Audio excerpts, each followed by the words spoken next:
La aventura de la segunda mancha, Arthur Conan Doyle. Mi intención era que la aventura de A.B. Grange hubiera sido la última de las aventuras de mi amigo Sherlock Holmes que yo diera a conocer al público. Esta decisión no se debía a la escasez de material, ya que dispongo de notas acerca de varios centenares de casos que nunca he llegado a mencionar, ni tampoco a que mis lectores hayan ido perdiendo interés por la personalidad única y los métodos extraordinarios de este hombre inigualable. La verdadera razón hay que buscarla en el poco entusiasmo demostrado por el propio señor Holmes ante la continua publicación de sus experiencias. Mientras estuvo ejerciendo su profesión, la relación de sus éxitos tenía para él una cierta utilidad práctica. Pero desde que se retiró definitivamente de Londres para dedicarse al estudio y la apicultura en las tierras bajas de Sussex, la notoriedad le ha llegado a resultar aborrecible y ha insistido de manera terminante en que se respeten sus deseos en este aspecto.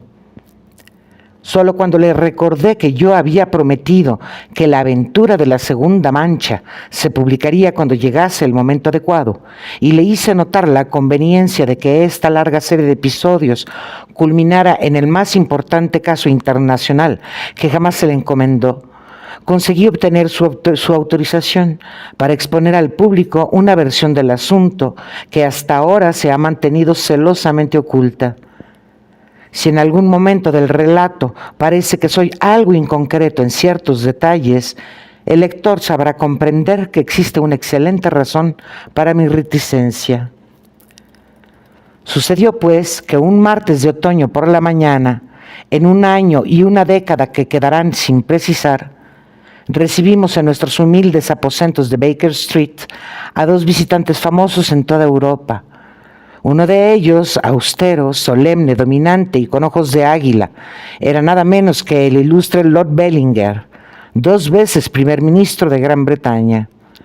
El otro, moreno, elegante y de rasgos muy marcados, apenas entrando en la madurez y dotado de toda clase de cualidades físicas y mentales, era el muy honorable Trelawney Hope, ministro de Asuntos Europeos, y el estadista más prometedor del país. Se sentaron uno junto al otro en nuestro sofá lleno de papeles revueltos, y se notaba a primera vista, por sus expresiones preocupadas y ansiosas, que el asunto que los había traído era de la máxima importancia. Las manos delgadas del primer ministro, surcada por venos azules, apretaban con fuerza el puño de marfil de su paraguas, y su rostro demacrado y ascético nos dirigía sombrías miradas, primero a Holmes y después a mí. El ministro de Asuntos Europeos se tiraba nervioso del bigote y jugueteaba con los dijes de la cadena de su reloj. Cuando descubrí la pérdida, señor Holmes, lo cual sucedió a las 8 de esta mañana, informé inmediatamente al primer ministro. Ha sido idea suya que vengamos a verle. ¿Han informado ustedes a la policía? No, señor Holmes, respondió el primer ministro, con la manera de hablar más rápida y tajante que le había hecho famoso. Ni lo hemos hecho ni es posible hacerlo. Informar a la policía equivaldría a la larga a informar al público. Y esto deseamos evitarlo de manera muy especial. ¿Y eso por qué, señor? Porque el documento en cuestión tiene una importancia tan tremenda que su publicación podría provocar fácilmente, yo diría que casi con seguridad, complicaciones de suma gravedad en el escenario europeo. No exagero al decir que podrían estar en juego decisiones de guerra o de paz. Si no podemos intentar recuperarlo en absoluto secreto, lo mismo da que no lo recuperemos, porque lo que se propone los que lo han robado es precisamente dar a conocer su contenido. Comprendo. Y ahora, señor Trelawney Hope, le agradecería mucho que me explicara con exactitud las circunstancias en que desapareció este documento. Se puede decir en muy pocas palabras, señor Holmes, la carta, porque se trata de una carta de un dirigente extranjero, se recibió hace 6 días. Era tan importante que ni siquiera la he querido dejar en mi caja fuerte, sino que la he llevado todas las noches a mi casa de Whitehall Terrace, y la he tenido en mi habitación, dentro de un maletín cerrado con llave. Anoche estaba allí, de eso estoy seguro, porque abrí el maletín mientras me vestía para cenar y vi dentro el documento. Esta mañana ya no estaba. El maletín se quedó toda la noche sobre la mesa del tocador y al lado del espejo. Yo tengo el sueño muy ligero y mi esposa también. Los dos estamos dispuestos a jurar que nadie pudo entrar en nuestra habitación durante la noche. Y sin embargo, le repito que el documento ha desaparecido. ¿A qué hora cenó usted? A las 7:30. ¿Cuánto tiempo tardó en irse a la cama? Mi esposa había salido al teatro y yo me quedé esperándola. No subimos a nuestra habitación hasta las 11:30. Así que el maletín permaneció sin vigilancia durante 4 horas. A nadie se le permite entrar en esa habitación, exceptuando a la mujer que la limpia por la mañana y me ayuda de cámara y la doncella de mi esposa durante el resto del día. Y los dos son servidores de confianza que llevan bastante tiempo con nosotros. Además, ninguno de ellos podía saber que en el maletín hubiera nada más importante que el papeleo normal del ministerio. ¿Quién conocía la existencia de esa carta? En mi casa, nadie. ¿Ni siquiera su esposa? No, señor, no le dije nada hasta esta mañana, cuando eché en falta el documento. El primer ministro asintió en señal de aprobación. Hace mucho que conozco su elevado sentido del deber en cuestiones de su cargo, señor, dijo. Estoy convencido de que tratándose de un secreto tan importante como este, lo pondría por encima incluso de sus lazos familiares más íntimos. El ministro de Asuntos Europeos correspondió con una inclinación de cabeza. Con eso no me hace usted más que justicia, señor. Hasta esta mañana no le había dicho a mi esposa ni una palabra del asunto. ¿No podría ella haberlo adivinado? No, señor Holmes, ni ella ni nadie podría haberlo adivinado. ¿Había perdido usted algún documento antes? No, señor. ¿Quién conocía en Inglaterra la existencia de esa carta? Ayer se informó a todos los ministros del Consejo, pero el juramento de secreto que rige en todas las reuniones del gabinete se reforzó ayer con una solemne advertencia del primer ministro. Dios mío, y pensar que a las pocas horas yo mismo iba a perderlo. Su atractivo rostro se contrajo con una mueca de desesperación, mientras se mesaba el cabello con las manos. Por un momento tuvimos una fugaz visión de cómo era aquel hombre por dentro, impulsivo, ardiente, extremadamente sensible. Pero al instante había adoptado de nuevo la máscara aristocrática y volvía a oírse su voz suave. Además de los miembros del Consejo de Ministros, hay 2 o tal vez 3 funcionarios, altos funcionarios, que están enterados de la existencia de la carta. Nadie más en toda Inglaterra, señor Holmes, se lo aseguro. ¿Y en el extranjero? Me inclino a creer que no la ha visto nadie más que la persona que le escribió. Estoy convencido de que sus ministros, de que no se han utilizado los cauces oficiales habituales. Holmes reflexionó durante unos momentos. Bien, señor, tengo que pedirle detalles más concretos sobre este documento y saber por qué su desaparición puede acarrear tan graves consecuencias. Los 2 estadistas intercambiaron una rápida mirada y las hirsutas cejas del primer ministro se contrajeron en un ceño fruncido. Verá, señor Holmes, está en un sobre largo y delgado de color azul claro. Tiene un sello de lacre rojo con un león rampante estampado. La dirección está escrita a mano, en letra grande y firme. Me temo, interrumpió Holmes, que por muy interesantes e incluso esenciales que sean esos detalles, mi pregunta debe llegar a la raíz del asunto. ¿De qué trataba esa carta? Eso es un secreto de Estado de la máxima importancia, y me temo que no puedo decírselo y tampoco me parece que sea necesario. Si usted, valiéndose de las facultades que se dice que posee, es capaz de encontrar el sobre que le he descrito con su contenido, habrá prestado un gran servicio a su país y se habrá hecho merecedor de cualquier recompensa que esté en nuestra mano concederle.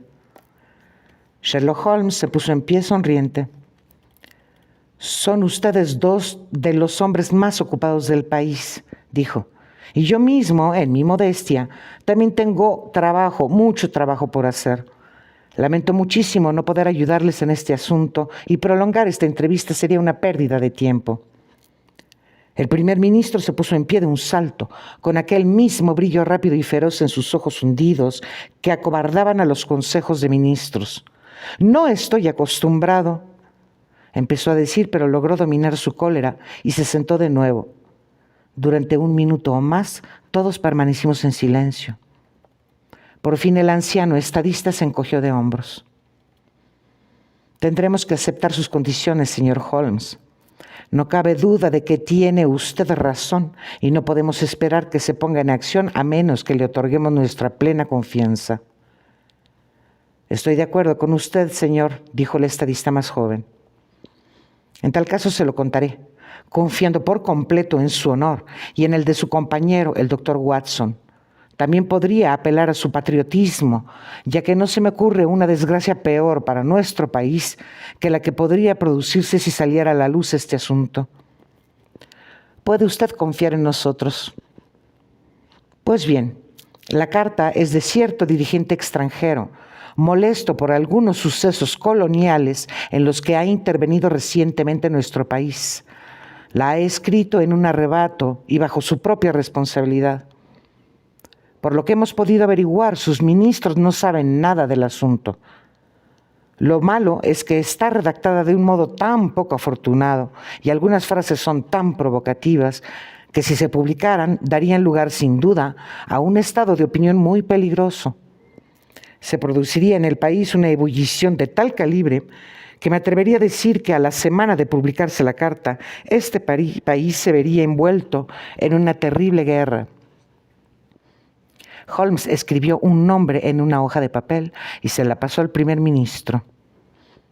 Exacto, ha sido él. Y su carta, esta carta que puede significar un gasto de miles de millones y la pérdida de cientos de miles de vidas humanas, es la que se ha perdido de manera tan inexplicable. ¿Han informado usted al remitente? Sí, señor, hemos enviado un telegrama en clave. Tal vez él desea que la carta se publique. No, señor, tenemos razones de peso para creer que él se ha dado cuenta de que actuó de manera acalorada e imprudente. Para él y su país, la publicación de esta carta supondría un golpe aún más duro que para nosotros. En ese caso, ¿a quién le interesa que se publique la carta? ¿Por qué puede desear alguien robarla o publicarla? Ahí, señor Holmes, nos metemos en el campo de la alta política internacional. Pero si considera usted la situación en Europa, no le resultará difícil comprender el motivo. Europa entera es un campamento armado.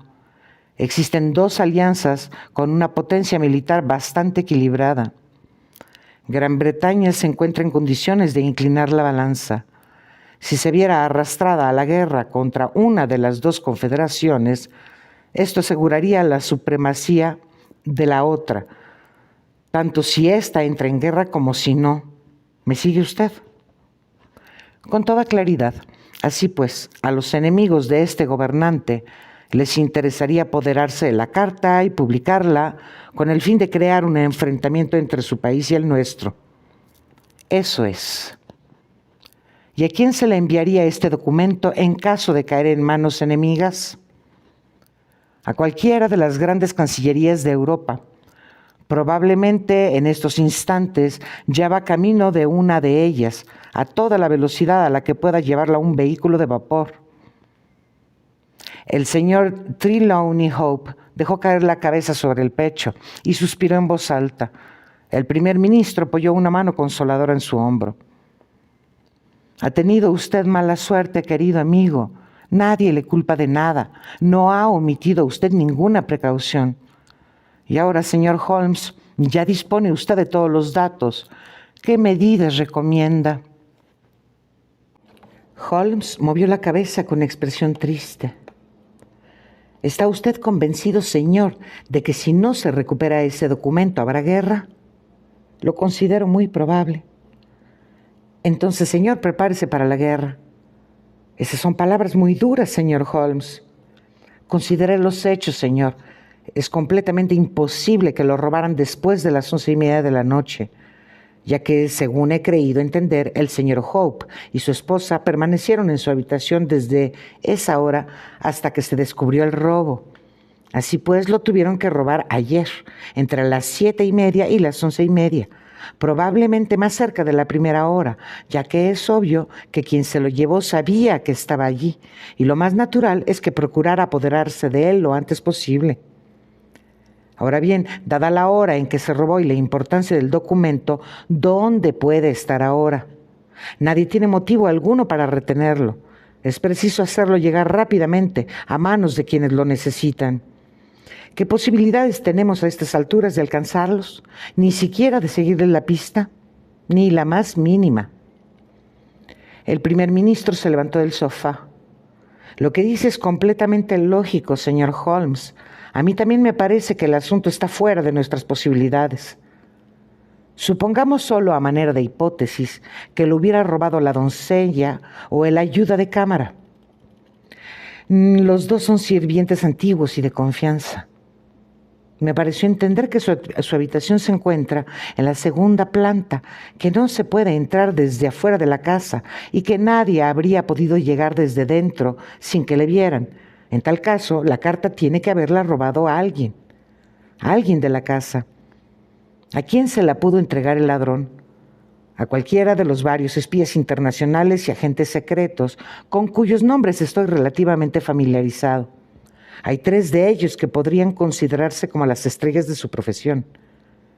Comenzaré mis indagaciones intentando averiguar si todos ellos continúan en sus puestos. En caso de faltar alguno de ellos, y sobre todo si falta desde anoche, dispondremos de algún indicio sobre el lugar de destino del documento. ¿Por qué no habría de continuar en su puesto?, preguntó el ministro de Asuntos Europeos. Podría perfectamente haberlo llevado a alguna embajada en Londres. No creo que lo haya hecho. Estos agentes trabajan por libre y muchas veces sus relaciones con las embajadas son algo tirantes. El primer ministro asintió en señal de aprobación. Creo que tiene usted razón, señor Holmes. Tratándose de un botín tan valioso, lo llevaría personalmente. Su línea de acción me parece excelente. Mientras tanto, Hope, no podemos descuidar nuestros otros deberes a causa de esta desgracia. En caso de producirse alguna novedad durante el día de hoy, nos pondremos en comunicación con usted. Y usted naturalmente nos tendrá al corriente de los resultados de sus investigaciones. Los 2 estadistas hicieron una inclinación de cabeza y salieron de la habitación con aire solemne. Cuando nuestros ilustres visitantes se hubieron marchado, Holmes encendió su pipa sin pronunciar palabra y se quedó un buen rato sumido en profundas reflexiones. Yo me había puesto a hojear el periódico de la mañana y me encontraba inmerso en un crimen sensacional que se había cometido en Londres la noche antes, cuando mi amigo soltó una exclamación, se puso en pie de un salto y dejó la pipa sobre la repisa de la chimenea. Sí, dijo, no hay mejor manera de abordarlo. La situación es muy grave, pero no desesperada. Si pudiéramos estar seguros de cuál de ellos la tiene, porque todavía es posible que no haya salido de sus manos. Al fin y al cabo, estos tipos se mueven por dinero, y yo cuento con el respaldo del Tesoro Nacional. Si está a la venta, puedo comprarla, aunque ello signifique que todos paguemos un penique más de impuestos. Es perfectamente posible que nuestro hombre esté aguardando a escuchar las ofertas de este bando antes de probar suerte con el otro. Y solo existen 3 hombres capaces de jugar un juego tan arriesgado: Oberstein, Latotière y Eduardo Lucas. Tendré que verlos a los 3. Yo eché un vistazo al periódico. ¿Se refiere usted a Eduardo Lucas de Godolphin Street? Sí. Pues a ese no lo verá usted. ¿Por qué no? Esta noche ha sido asesinado en su casa.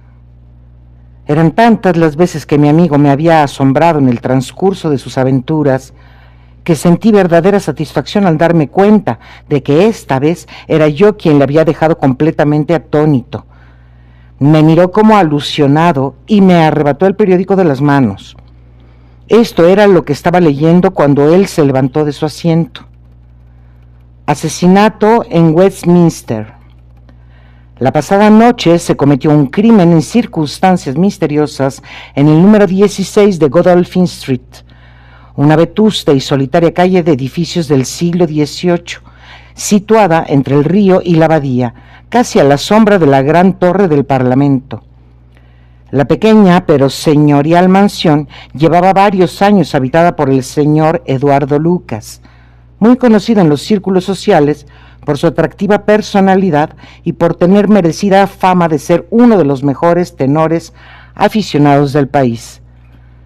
El señor Lucas era soltero, de 34 años, y su servicio estaba formado por la señora Pringle, su anciana ama de llaves, y una ayuda de cámara llamado Mitton. La primera se retira pronto y duerme en el piso alto. El ayuda de cámara había salido a visitar a un amigo que reside en Hammersmith. Así pues, el señor Lucas se quedó solo en casa desde las 10 de la noche. Todavía no se sabe lo que ocurrió en ese tiempo, pero a las 12 menos cuarto, el agente de policía Barrett, que hacía la ronda por Godolphin Street, observó que la puerta del número 16 se encontraba entreabierta. Llamó sin obtener respuesta y al advertir una luz en la habitación delantera, avanzó por el pasillo y llamó de nuevo a la puerta de esta habitación, con idéntico resultado negativo. Entonces abrió la puerta de un empujón y penetró en la estancia. La habitación se encontraba en absoluto desorden, con todos los muebles amontonados a un lado y una silla volcada en el centro. Junto a esta silla, aferrado todavía a una de sus patas, yacía el desdichado inquilino de la casa. Había recibido una puñalada en el corazón que debió producirle la muerte instantánea. El cuchillo con el que se cometió el crimen es una daga india de hoja curva, descolgada de una panoplia de armas orientales que adornaba una de las paredes. En cuanto al móvil del crimen, no parece haber sido el robo, ya que no falta ninguno de los objetos de valor que contenía la habitación. El señor Eduardo Lucas era tan conocido y apreciado que su violenta y misteriosa muerte ha provocado una gran consternación en su extenso círculo de amistades. Bien, Watson, ¿qué le parece esto? Una coincidencia asombrosa. Una coincidencia. Aquí tenemos a uno de los 3 hombres que habíamos señalado como posibles participantes de este drama, y resulta que muere de una manera violenta durante las mismas horas en que el drama se representaba. Las posibilidades de que se trate de una coincidencia son tan ínfimas que no existen números para representarlas. No, querido Watson, los 2 sucesos están relacionados, tienen que estar relacionados. A nosotros nos toca descubrir la relación. Pero ahora la policía estará enterada de todo. Nada de eso. La policía sabe lo que ha visto en Godolphin Street. No sabe ni sabrá nada de lo sucedido en Whitehall Terrace. Solo nosotros estamos al tanto de los 2 sucesos y podemos intentar descubrir la relación entre ambos. De todas maneras, hay un detalle evidente que habría bastado para orientar mis sospechas hacia Lucas. Godolphin Street está en Westminster, a pocos minutos de Whitehall Terrace. Los otros 2 agentes secretos que he mencionado viven al extremo del West End. Por tanto, a Lucas le resultaba más fácil que a los otros establecer un contacto o recibir un mensaje de la casa del ministro de Asuntos Europeos. Es poca cosa, pero cuando los hechos se concentran en tan pocas horas, puede resultar esencial. ¡Caramba! ¿Qué tenemos aquí? Había aparecido la señora Hodgson, trayendo en bandeja una tarjeta de mujer. Holmes le echó un vistazo, levantó las cejas y me la pasó a mí. «Dígale a Lady Hilda Trelawney Hope que tenga la bondad de pasar», dijo. Un momento después, nuestro humilde apartamento, que ya se había visto honrado aquella mañana, se honró aún más con la entrada de la mujer más encantadora de Londres. Yo había oído hablar con frecuencia de la belleza de la hija menor del duque de Belminster, pero ni las descripciones ni las fotografías en blanco y negro me habían preparado para el sutil y delicado encanto y el hermoso colorido de aquella cabeza exquisita. Sin embargo, tal como nosotros la vimos aquella mañana de otoño, no era su belleza lo primero que impresionaba al observador. El cutis era admirable, pero se veía pálido de emoción. Los ojos brillaban, pero su brillo era febril. La delicada boca se apretaba y fruncía en un intento de mantener la calma. El terror y no la belleza era lo primero que saltaba a la vista cuando nuestra hermosa visitante quedó momentáneamente encuadrada en el marco de la puerta. ¿Ha estado aquí mi marido, señor Holmes? Sí, señora, ha estado aquí. Señor Holmes, le suplico que no le diga que he venido. Holmes respondió con una fría inclinación de cabeza y le ofreció un asiento. Señora, me coloca usted en una situación muy delicada. Le ruego que se siente y me explique qué desea, pero me temo que no puedo hacerle promesas incondicionales. La dama cruzó la habitación y se sentó de espaldas a la ventana. Verdaderamente aquella mujer alta, elegante e intensamente femenina tenía el porte de una reina. Señor Holmes, dijo mientras cruzaba y descruzaba las manos, enfundadas en guantes blancos, voy a hablarle con sinceridad y confío en que usted a cambio sea sincero conmigo. Entre mi marido y yo existe absoluta confianza en todos los aspectos, excepto en uno, la política.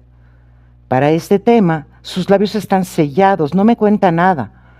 Ahora bien, me consta que anoche ocurrió en nuestra casa un incidente sumamente deplorable. Sé que ha desaparecido un documento, pero como se trata de asunto político, mi esposo se niega a contarme los detalles. Sin embargo, es esencial, repito, que yo me entere de todo.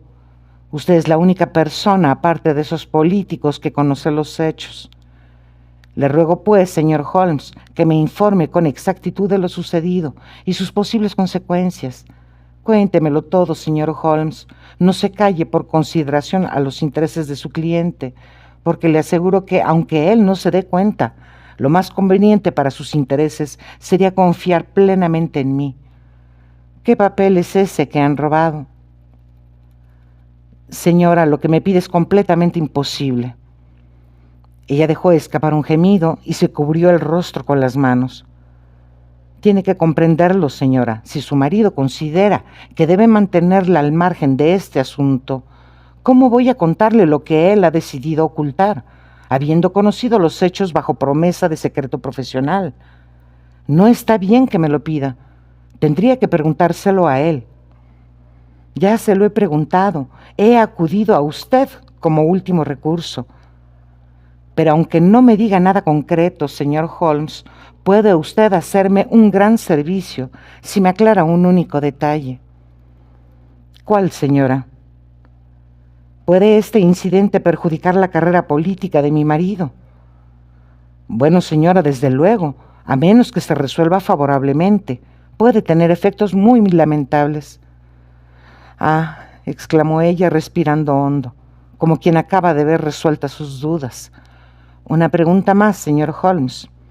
Por un comentario que se le escapó a mi esposo, bajo la primera impresión del desastre, he creído entender que la pérdida de este documento podría acarrear terribles consecuencias para la nación. Si él lo dijo, no seré yo quien lo niegue. ¿Qué clase de consecuencias? Lo siento, señora, otra vez me pregunta usted más de lo que yo puedo responder. En tal caso, no le haré perder más tiempo. No le culpo, señor Holmes, por negarse a hablar más abiertamente. Y estoy segura de que usted, por su parte, no pensará mal de mí por intentar compartir los problemas de mi marido, aún en contra de su voluntad. Una vez más, le ruego que no le diga nada de mi visita. Al llegar a la puerta, se volvió para mirarnos y tuve una última visión de aquel rostro hermoso y atormentado, con los ojos asustados y la boca apretada. Un instante después se había ido. Bueno, Watson, el bello sexo es su especialidad, dijo Holmes con una sonrisa cuando el ondulante frufru de las faldas concluyó con un portazo. ¿A qué juega esta dama? Me parece que lo ha dicho bien claro y su ansiedad era muy natural. Piense en su aspecto, Watson, en su manera de actuar, en su excitación contenida, su inquietud, su insistencia en hacer preguntas. Recuerde que pertenece a una casta que no suele exteriorizar sus emociones. Desde luego, venía muy alterada.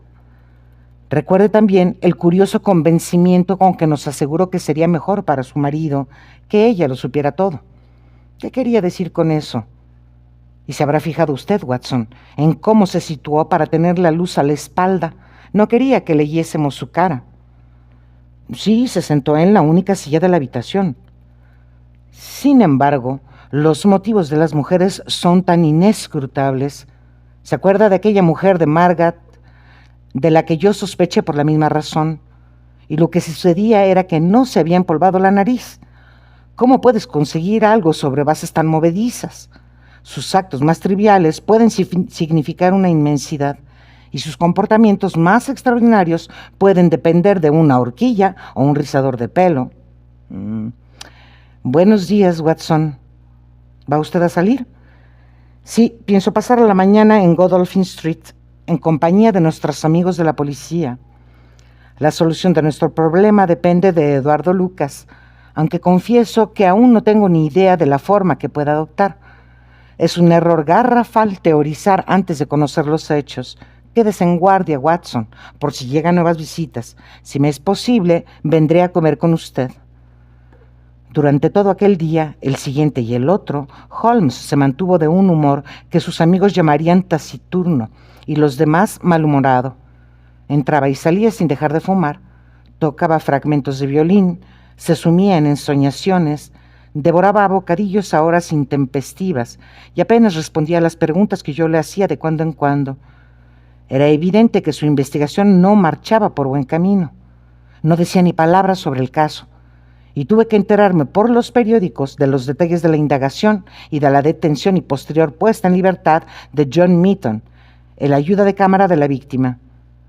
El jurado de instrucción pronunció el evidente veredicto de homicidio intencionado, pero los autores seguían siendo desconocidos. No se pudo hallar ningún móvil. La habitación estaba llena de objetos de valor, pero no habían robado ninguno. Tampoco se habían tocado los papeles del muerto. Dichos papeles fueron examinados minuciosamente y demostraron que el fallecido era un verdadero experto en política internacional, un chismoso incorregible, un notable lingüista y un infatigable escritor de cartas. Conocía íntimamente a los políticos más destacados de varios países, pero no se pudo encontrar nada sensacional entre los abundantes documentos que llenaban sus cajones.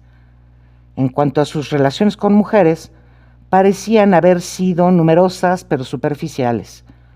Tenía muchas conocidas, pero pocas amigas, y no parecía haber amado a ninguna. Era hombre de costumbres ordenadas y conducta inofensiva. Su muerte constituía un absoluto misterio, y lo más probable era que continuara siéndolo. En cuanto a la detención de John Mitton, el ayuda de cámara había sido una medida desesperada, como única alternativa a no hacer nada. Pero no se pudo mantener la acusación. Aquella noche, Mitton había estado visitando a unos amigos en Hammersmith y disponía de una coartada perfecta. Es cierto que emprendió el regreso a casa con tiempo de sobra para llegar a Westminster antes de la hora en que se descubrió el crimen, pero alegó que había hecho parte del camino andando, lo cual parecía bastante probable, dado que hacía una noche deliciosa. El caso es que llegó a casa a las 12 de la noche y pareció quedar abrumado por la inesperada tragedia. Siempre se había llevado bien con su señor. En sus cajones se habían encontrado varios artículos pertenecientes a la víctima, entre ellos un estuche con navajas de afeitar. Pero él explicó que se trataba de regalos de la víctima y el ama de llaves corroboró esta versión. Mitton llevaba 3 años trabajando al servicio de Lucas. Llamaba la atención que éste nunca lo llevase con él al continente. Lucas hacía ocasionales viajes a París, que podían durar hasta 3 meses, pero Mitton se quedaba al cuidado de la casa de Godolphin Street. En cuanto al ama de llaves, no había oído nada la noche del crimen.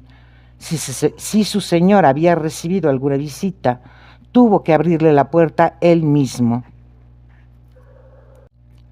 Así pues, por lo que yo pude leer en los periódicos, el misterio llevaba durado ya 3 días. Si Holmes sabía algo más, se lo guardaba para sí mismo. No obstante, me había dicho que el inspector Lestrade le mantenía informado del caso, así que me constaba que estaba al tanto de los detalles de la investigación. Al cuarto día, el Daily Telegraph publicó un largo comunicado de su corresponsal en París, que parecía resolver todo el asunto. La policía de París acaba de realizar un descubrimiento que levanta el velo del misterio que envolvía la trágica muerte de Eduardo Lucas, asesinado durante la noche del pasado lunes en Godolphin Street, Westminster. Como recordarán nuestros lectores, el señor Lucas fue encontrado apuñalado en su habitación y se llegó a sospechar de su ayuda de cámara, aunque éste disponía de una coartada que disipó toda sospecha. Ayer en París, la servidumbre de una mujer identificada como la señora de Henry Fournel, que reside en una pequeña mansión de la rue Austerlitz, comunicó a las autoridades que su señora presentaba síntomas de locura. Tras someterla a un examen, se comprobó que efectivamente padecía una manía de carácter peligroso y permanente.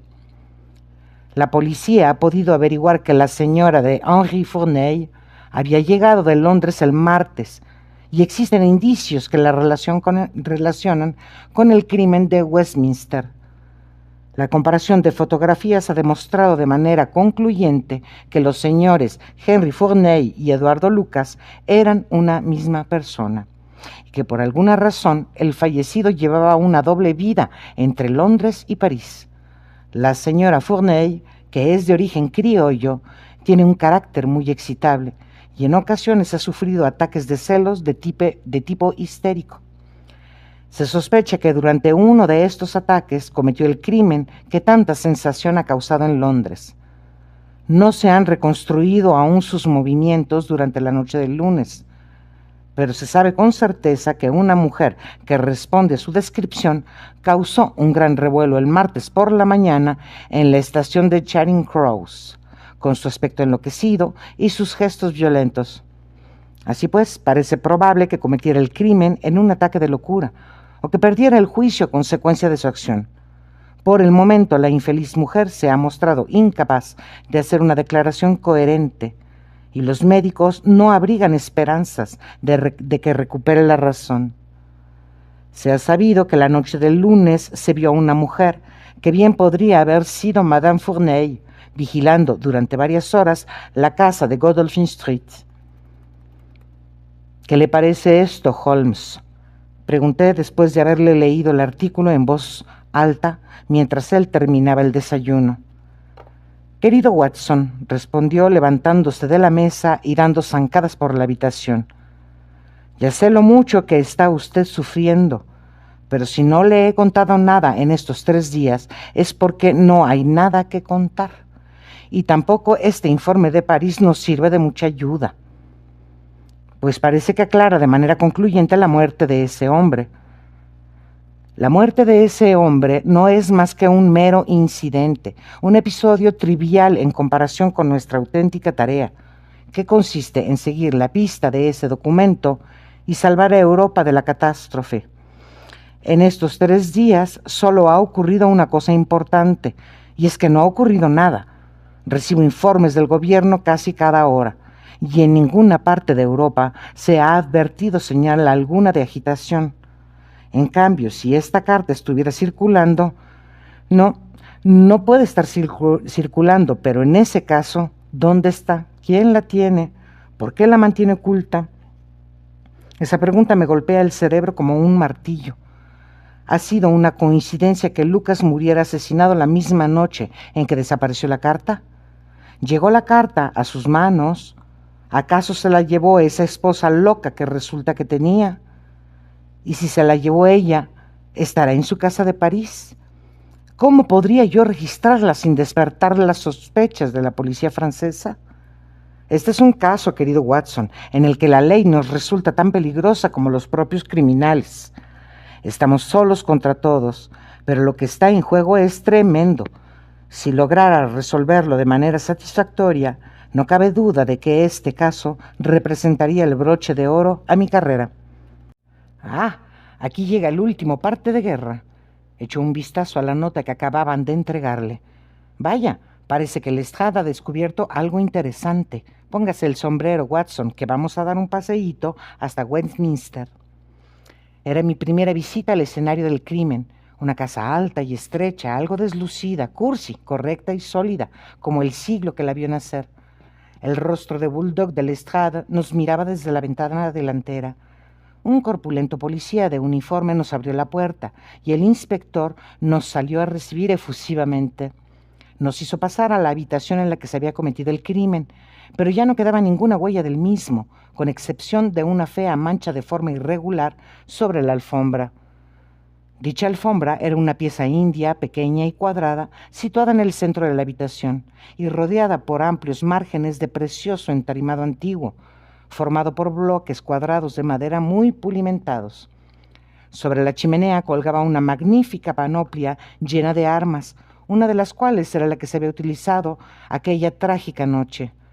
Junto a la ventana había un suntuoso escritorio y todos los detalles de la habitación, cuadros, alfombras y colgaduras, indicaban un gusto por lo fastuoso que rondaba los límites de la afectación. ¿Ha leído las noticias de París?, preguntó Lestrade. Holmes asintió. Esta vez parece que nuestros amigos franceses han dado con el clavo. No cabe duda de que ocurrió como ellos dicen. Supongo que ella llamó a la puerta. Una visita sorpresa porque el hombre mantenía sus dos vidas en compartimientos estancos. Y él la dejó entrar porque no podía dejarla en la calle. Ella le explicó cómo había logrado dar con él, le reprochó su conducta, una cosa llevó a la otra, y con esa daga tan al alcance de la mano pasó lo que tenía que pasar. Sin embargo, no debió suceder de buenas a primeras, porque todas estas sillas estaban corridas hasta allí, y el hombre tenía una en las manos, como si con ella hubiera intentado mantener a la mujer a distancia. Está todo tan claro como si lo hubiéramos visto. Holmes arqueó las cejas. ¿Y sin embargo me ha hecho llamar? Ah, sí, es por otra cosa, una pequeñez, pero de esas que a usted le interesan. Una cosa bastante rara, ¿sabe? Podríamos decir que extravagante. No tiene nada que ver con el asunto principal, nada que ver. Eso salta a la vista. ¿Y de qué se trata, pues? Pues bien, ya sabe usted que cuando se comete un crimen de este tipo, ponemos mucho cuidado en dejarlo todo como estaba. No se ha cambiado nada de sitio. Hay un agente de guardia día y noche. Esta mañana, después de enterrar a la víctima y dar por terminadas las investigaciones en lo que a este cuarto se refiere, se nos ocurrió adecentarlo un poco. ¿Ve esta alfombra? Fíjese en que no está clavada al suelo, solo colocada encima, así que pudimos levantarla y encontramos... Sí, ¿qué encontraron? El rostro de Holmes se estaba poniendo tenso de ansiedad. Estoy seguro de que no lo adivinaría ni en 100 años. ¿Ve usted esa mancha en la alfombra? Es de suponer que una buena parte debió de atravesar la alfombra hasta el suelo, ¿no le parece? Desde luego que sí. Pues bien, les sorprenderá saber que no hay ninguna mancha en la madera del suelo. ¿Que no hay mancha? Pero sí tiene que haberla. Sí, eso pensaría cualquiera, pero lo cierto es que no hay mancha. Agarró la punta de la alfombra y la levantó para demostrar lo que decía. Sin embargo, la alfombra estaba tan manchada por debajo como por encima. Tiene que haber dejado alguna marca. Lestrade se rió por lo bajo, encantado de tener tan desconcertado al famoso experto. Ahora verá la explicación. Sí que hay una segunda mancha, pero no está debajo de la primera.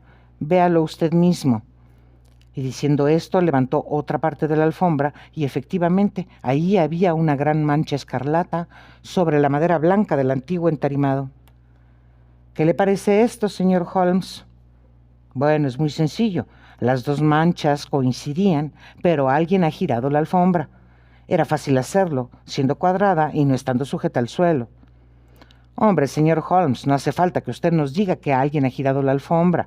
Eso está clarísimo, ya que las manchas coinciden a la perfección con solo poner la alfombra de esta otra manera.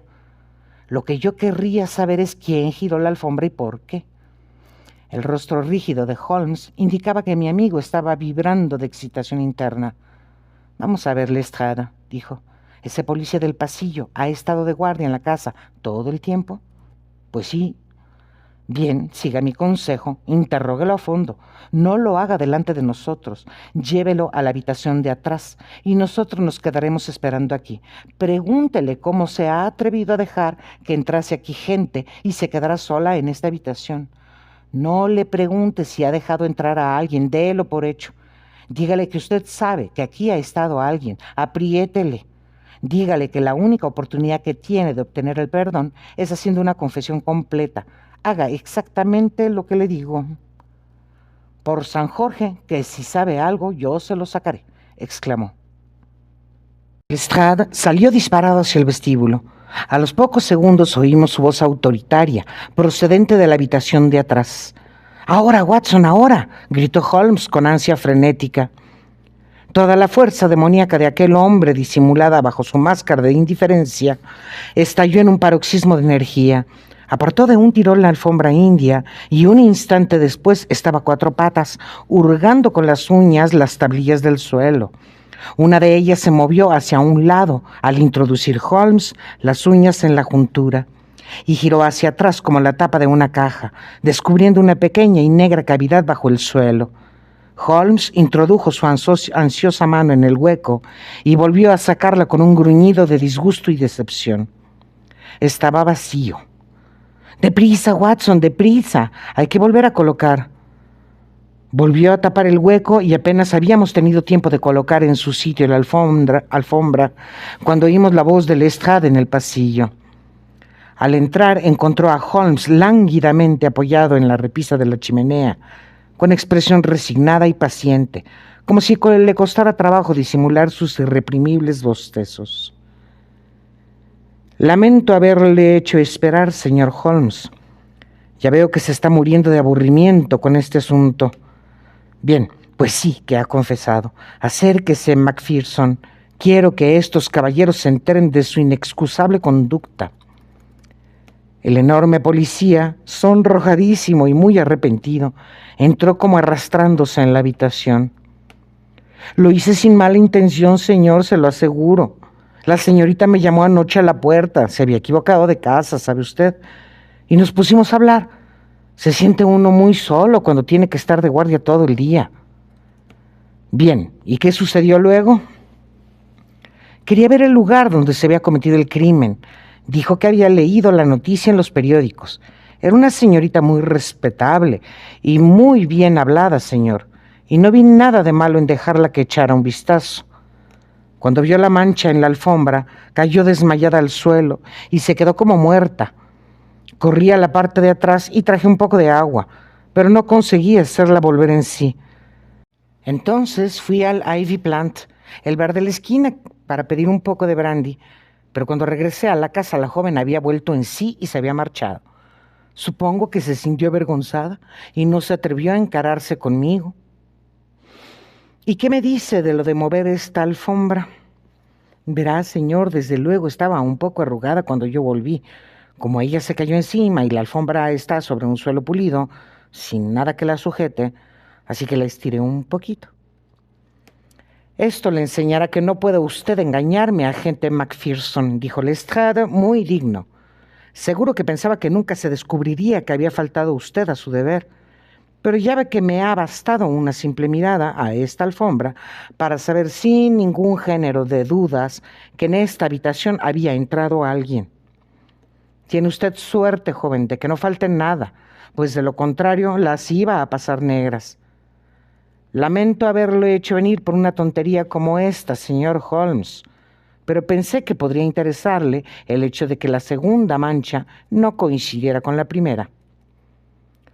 «Ya lo creo, ha sido interesantísimo. Dígame, agente, ¿esa mujer solo ha estado aquí una vez?»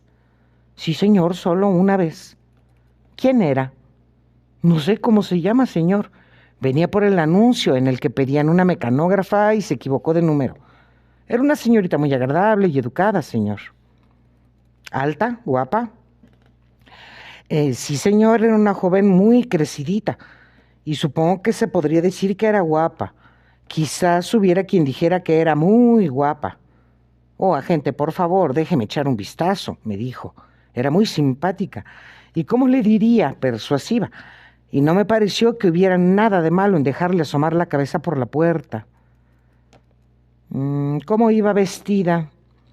Muy discreta, señor, con una capa larga que le llegaba a los pies. ¿Qué hora era? Empezaba a oscurecer. Estaban encendiendo las farolas cuando yo regresaba con el brandy. Muy bien, dijo Holmes. Vamos, Watson, creo que tenemos cosas más importantes que hacer en otra parte. Lestrade se quedó en la habitación delantera mientras el arrepentido agente nos abría la puerta para que saliéramos de la casa. En el escalón de la entrada, Holmes dio media vuelta y enseñó algo que tenía en la mano. El policía lo miró y se quedó de piedra. «¡Cielo santo, señor!», exclamó con el asombro pintado en el rostro. Holmes se llevó el dedo a los labios, volvió a meterse la mano en el bolsillo del pecho y estalló en carcajadas mientras nos alejábamos calle abajo. «¡Excelente!», dijo. «Vamos, amigo Watson, está a punto de levantarse el telón para el último acto. Le tranquilizará saber que no habrá guerra, que el muy honorable Trelawney Hope no verá truncada su brillante carrera, que el indiscreto gobernante no será castigado por su indiscreción, que el primer ministro no tendrá que enfrentarse a ningún conflicto en Europa, y que con un poco de tacto y habilidad por nuestra parte, nadie saldrá perjudicado por lo que podría haber sido un incidente gravísimo». Mi mente se llenó de admiración por aquel hombre extraordinario. «¿Lo ha resuelto usted?», exclamé. «No del todo, Watson. Todavía hay algunos detalles que continúan tan oscuros como antes. Pero tenemos ya tanto que será culpa nuestra si no conseguimos el resto. Vamos derecho a Whitehall Terrace y pondremos fin al asunto». Cuando llegamos a la residencia del ministro de Asuntos Europeos, Holmes preguntó por Lady Hilda Trelawney Hope. Nos hicieron pasar a una sala de estar. «Señor Holmes», dijo la señora con el rostro encendido de indignación, «esto es muy indiscreto y desconsiderado por su parte. Creí haberle explicado que deseaba mantener en secreto la visita que hice, para que mi esposo no fuera a creer que me entrometo en sus asuntos. Y a pesar de ello, me compromete usted viniendo aquí y dando a entender que existen relaciones profesionales entre nosotros». Por desgracia, señora, no tenía alternativa. Se me ha encomendado recuperar ese importantísimo documento y me veo obligado, señora, a pedirle que tenga la amabilidad de entregármelo. La dama se puso en pie de un salto y todo el color desapareció de su hermoso rostro. Se le pusieron los ojos vidriosos, se tambaleó y pensé que iba a desmayarse. Pero enseguida, con un tremendo esfuerzo, se recuperó del golpe y el asombro y la indignación más completos borraron cualquier otra expresión de sus facciones. Eso es un insulto, señor Holmes». «Vamos, vamos, señora, es inútil. Entrégueme la carta». Ella se precipitó hacia la campanilla. El mayordomo les indicará la salida. «No le llame, Lady Hilda. Si lo hace, frustrará mis sinceros esfuerzos por evitar un escándalo. Entrégueme la carta y todo saldrá bien. Si colabora conmigo, yo lo arreglaré todo. Si se me enfrenta, tendré que descubrirla». Ella se irguió desafiante con la dignidad de una reina y clavó sus ojos en los de Holmes, como si pretendiera leer en su alma. Tenía la mano en la campanilla, pero no se decidía a hacerla sonar. «Está intentando asustarme. No es muy de hombre, señor Holmes, eso de venir aquí a intimidar a una mujer. Dice que sabe algo. A ver, ¿qué es lo que sabe?» «Le ruego que se siente, señora. Si se cae, puede hacerse daño. No hablaré hasta que se haya sentado». «Gracias. Le concedo 5 minutos, señor Holmes». «Con uno me bastará». «Lady Hilda, estoy enterado de su visita a Eduardo Lucas, de que usted le entregó el documento, de su ingenioso regreso de ayer a la habitación de Lucas y de cómo sacó la carta del escondrijo que hay debajo de la alfombra». Ella se le quedó mirando con el rostro ceniciento y tragó saliva 2 veces antes de poder hablar. «Está usted loco, señor Holmes, loco», consiguió exclamar por fin. Holmes sacó del bolsillo un trocito de cartulina. Era el rostro de una mujer recortado de una fotografía. «Llevaba esto encima porque me pareció que podría resultarme útil», dijo. «El policía la ha reconocido». Lady Hilda se quedó boquiabierta y dejó caer la cabeza hacia atrás. «Vamos, Lady Hilda, usted tiene la carta, aún se puede arreglar todo. No deseo causarle problemas. Mi misión habrá concluido cuando le entregue la carta a su esposo. Siga mi consejo y sea sincera conmigo, es su única oportunidad». Había que descubrirse ante el valor de aquella dama. Ni siquiera entonces se dio por vencida. «Le repito, señor Holmes, que comete usted un error absurdo». Holmes se levantó de su asiento. «Lo siento por usted, Lady Hilda. He hecho lo que he podido, pero ya veo que todo es en vano». Hizo sonar la campanilla y entró el mayordomo. «¿Está el señor Trelawney, Hope, en casa?» «Llegará a la 1:45, señor». Holmes consultó su reloj. «Todavía falta un cuarto de hora», dijo. «Muy bien, le esperaré». Apenas había terminado el mayordomo de cerrar la puerta, cuando Lady Hilda cayó de rodillas a los pies de Holmes, con las manos extendidas y su bello rostro alzado e inundado de lágrimas. «Tenga piedad de mí, señor Holmes, tenga piedad», suplicaba de manera frenética. «Por amor de Dios, no se lo diga. Usted no sabe cómo quiero a mi marido. Por nada del mundo querría verle sufrir. Y sé que esto le destrozará el corazón». Holmes la hizo levantar. «Gracias a Dios, señora, ha recuperado usted su buen juicio, aunque haya sido en el último momento. No hay un instante que perder. ¿Dónde está la carta?» Ella corrió hacia un escritorio, lo abrió y sacó un sobre azul y alargado. «Aquí está, señor Holmes. Ojalá no la hubiera visto nunca». «¿Cómo podemos devolverla?», murmuró Holmes. «Pronto, pronto, tenemos que encontrar la manera. ¿Dónde está el maletín de documentos?» «Sigue en el dormitorio». «Qué buena suerte. Rápido, señora, tráigalo aquí». Un momento después, la señora reaparecía con un maletín rojo en la mano. «¿Cómo lo abrió la otra vez? ¿Tiene una copia de la llave?» «Sí, claro que la tiene. Ábralo». Lady Hilda se había sacado del pecho una llavecita con la que abrió el maletín. Estaba repleto de papeles. Holmes metió el sobre azul en medio del montón, entre las páginas de algún otro documento. Una vez cerrado, el maletín regresó al dormitorio. «Ya estamos preparados», dijo Holmes. «Todavía nos quedan 10 minutos. Lady Hilda, yo voy a hacer todo lo que esté de mi parte por encubrirla.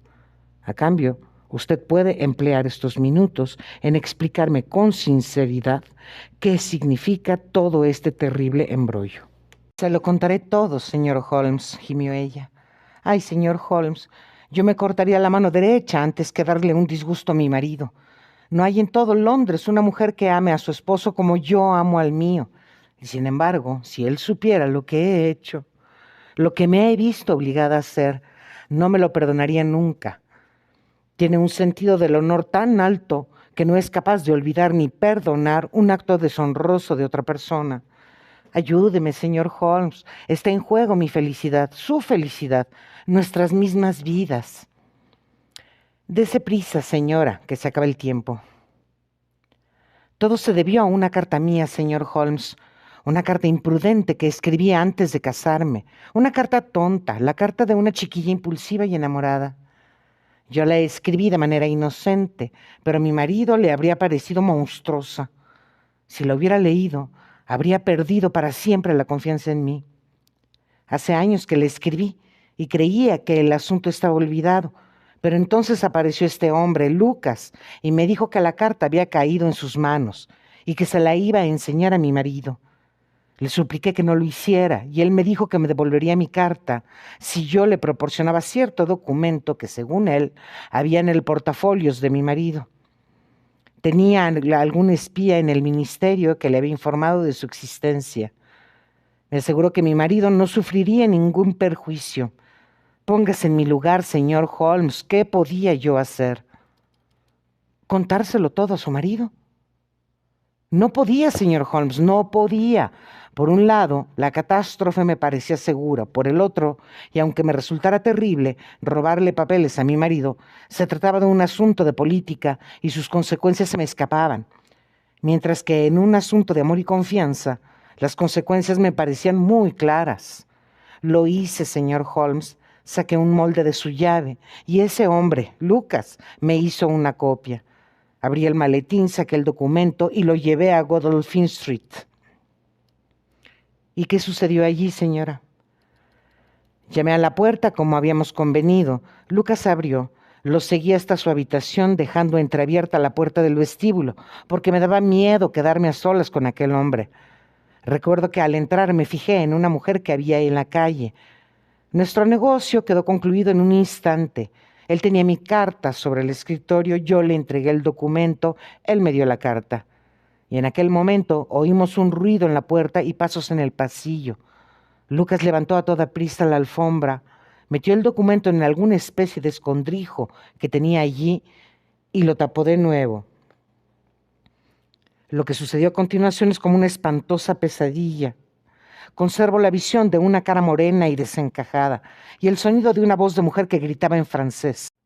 Mi espera no ha sido en vano. Por fin te he encontrado con ella. Se entabló una lucha feroz. Recuerdo que él cogió una silla y que en las manos de ella brillaba un cuchillo. Escapé corriendo de aquella terrible escena, huí de la casa y no supe más hasta la mañana siguiente, cuando leí en el periódico el terrible desenlace. Sin embargo, aquella noche dormí feliz porque había recuperado mi carta y no sabía aún lo que me reservaba el futuro. A la mañana siguiente me di cuenta de que no había hecho más que cambiar un problema por otro. La angustia de mi marido cuando descubrió la desaparición de ese papel me llegó al alma. Tuve que contenerme para no arrodillarme a sus pies allí mismo y confesarle lo que había hecho. Pero aquello significaría tener que confesar también el pasado. Aquella mañana fui a visitarle a usted para hacerme una idea del alcance de mis actos. Cuando comprendí la enormidad del asunto, ya no pensé en otra que no fuera a recuperar el documento de mi marido. Tenía que seguir estando donde Lucas lo había dejado, ya que lo guardó antes de que aquella terrible mujer entrara en la habitación. De no haber sido por su repentina llegada, yo no me habría enterado de dónde estaba el escondrijo. ¿Cómo podía volver a entrar en aquella habitación? Vigilé la casa durante 2 días, pero la puerta nunca se quedaba abierta. Anoche hice el último intento. Ya sabe usted cómo me las arreglé para conseguir mi objetivo.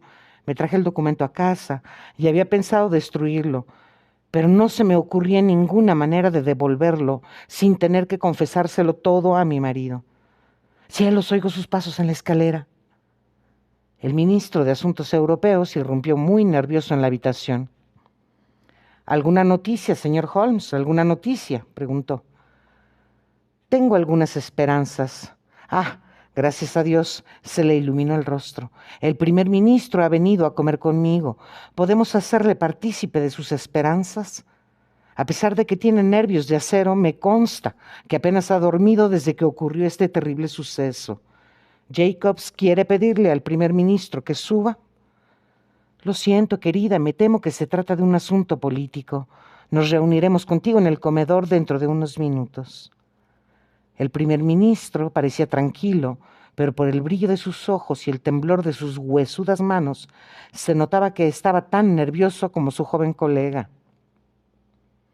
Tengo entendido que dispone usted de alguna información, señor Holmes. Puramente negativa por el momento, respondió mi amigo.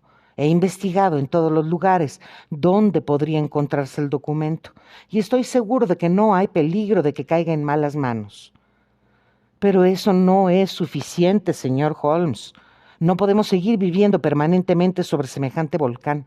Necesitamos algo concreto. Tengo esperanzas de conseguirlo, por eso estoy aquí. Cuanto más pienso en este asunto, más convencido estoy de que la carta no ha salido de esta casa. Señor Holmes, de haber salido, es indudable que a estas alturas ya se habría publicado. Pero ¿por qué iba nadie a robarla solo para dejarla en esta casa? No estoy convencido de que haya sido robada. Entonces, ¿cómo pudo salir del portafolios? No estoy convencido de que haya salido del portafolios. Señor Holmes, si es una broma, no tiene gracia. Puedo asegurarle que salió del maletín. ¿Ha examinado usted el maletín desde el martes por la mañana? No, no hacía ninguna falta. Es posible que la haya pasado por alto. Eso es absolutamente imposible. Pues yo no estoy convencido. He visto casos parecidos. Supongo que habrá otros papeles en ese maletín. Puede haberse mezclado con ellos. Estaba encima de todos. Alguien puede haber movido el maletín descolocando su contenido. Le digo que no, lo saqué todo. De todas maneras, es fácil comprobarlo, Hope, intervino el primer ministro. Que traigan aquí ese maletín. El ministro hizo sonar la campanilla. Jacobs, tráigame el maletín de los documentos. Esto es una ridícula pérdida de tiempo, pero si no se va a quedar satisfecho de otra manera, haremos lo que dice. Gracias, Jacobs. Déjelo ahí. Siempre llevo la llave en la cadena del reloj. Mire, aquí están todos los papeles. Carta de Lord Merrow, informe de Sir Charles Hardy, memorándum de Belgrado, notas acerca de los impuestos sobre los cereales en Rusia y Alemania, carta de Madrid, nota de Lord Flowers. Cielo santo, ¿qué es esto? Lord Bellinger, Lord Bellinger. El primer ministro le arrebató de la mano el sobre azul. Sí, es esta. Y la carta está intacta. Hope, le felicito, gracias, gracias. Qué peso me he quitado de encima, pero esto es inconcebible, es imposible. Señor Holmes, es usted un mago, un brujo. ¿Cómo sabía que estaba aquí? Porque sabía que no estaba en ninguna otra parte. No puedo creer lo que ven mis ojos, corrió frenético hacia la puerta. ¿Dónde está mi mujer? ¡Hilda! ¡Hilda! Su voz se perdió por la escalera. El primer ministro miró a Holmes con un centello en los ojos. Vamos, vamos, dijo. Aquí hay más de lo que salta a la vista. ¿Cómo volvió la carta a meterse en el maletín? Sonriendo, Holmes se volvió para eludir el intenso escrutinio de aquellos ojos extraordinarios. También nosotros tenemos nuestros secretos diplomáticos, dijo, y recogiendo su sombrero, se encaminó hacia la puerta.